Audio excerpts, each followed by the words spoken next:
PNC, America's Black News Channel. Watch us on all major cable providers and major streaming platforms. Finally, news that speaks to us. I am here standing on the shoulders of generations of Americans who never had anything close to this kind of opportunity. So this nomination, against that backdrop, is significant to a lot of people. And I hope that it will bring confidence. It will help inspire people to understand that our courts are like them, that our judges are like them, doing the work, being a part of our government.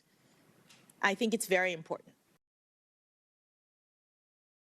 Judge Ketanji Brown Jackson's potential seat on the Supreme Court has the potential to inspire generations of Black women and girls. Many African Americans value what two political scientists in February called descriptive representation. In other words, seeing someone who looks like you in a position of power.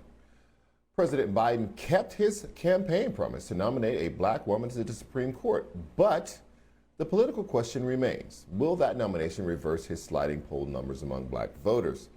Biden's approval rating among Black voters, which had hit an all-time low of 64% in January, has only inched up 2 percentage points as of early March, according to YouGov polling, which is statistically insignificant. Also, tying any change to the nomination of Jackson alone would be problematic because the hearings are taking place while there is a war in Ukraine. Biden's approval rating among Black voters today is 10 percentage points lower than when he took office. If Judge Jackson is confirmed, could it change those numbers for the better? Joining me now to discuss is Dr. Anthea Butler, Professor of American Social Thought and Chair of Religious Studies at the University of Pennsylvania.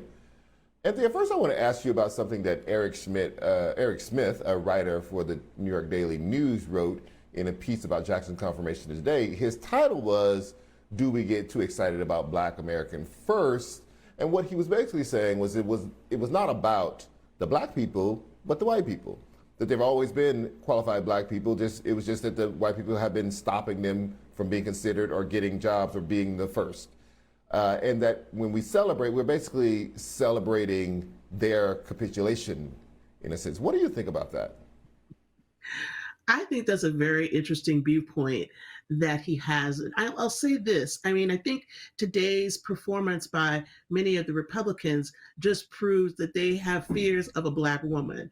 And I really do believe that many of us who are African American have all the potential and all the qualifications, but time and time again, we're asked to perform a certain way in order to get past the gatekeepers and the people who keep us out. And so while I understand what he's saying about representation, I think representation is important, but up to a point. In other words, what I would say about it is that we can have all the representation we want to have, but until people understand that there are many of us who are African American, who are qualified to do many jobs, and that there has been systemic racism in this country that keeps us from these positions, then we can more fully understand why representation is important. It's not simply because there's a Black person in that space. It means that that representation meant that one more space in which we were kept from has now been opened up. Let's stay on this issue of representation for a while. You know, if Jackson is confirmed, she won't alter the ideological balance of the court. But Senator Blumenthal still emphasized that Jackson would, quote, make the court look more like America, but also think more like America. He also said that her emotional intelligence is desperately needed for the court.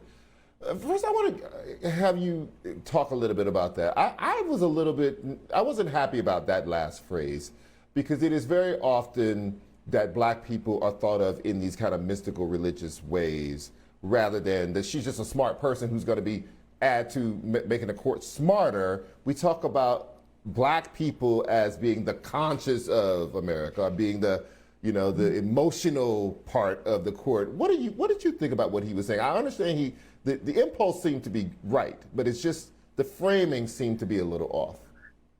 the impulse is right. The framing is off and wrong, quite frankly, in part because it is always left up to Black people to be the conscience of this nation. And that's part of the problem is that, and what that always says is that Black people are expected to come in and clean up whatever mess there has been left by white people. And in this particular case, when Judge Jackson does get on the court, which I believe she will, then she'll have to get through the rest of the Federalist judges that have been appointed and all the rest of the kinds of things that court has been doing. And so while she may come as a soothing, intelligent presence, it doesn't make a difference when you are going to be in the minority opinion, probably most of all of the time that she is on any case because of the way that the court is set up right now. So I appreciate what he's trying to say, but it falls into this kind of racist way of thinking that we are the ones who are supposed to be the magical Negroes, and you know what that term means, that are going to come in and fix everything, and we have to endure everything. And I think that means that the onus is always placed on us to behave in a certain way relative to somebody like Brett Kavanaugh, who yelled and screamed at his hearing and pouted and cried. Yes, we do not want our Black justices to be a reincarnation of the Green Mile and have the magic to fix everybody. Dr. Anthea Butler, thank you so much for joining us today. I really appreciate it.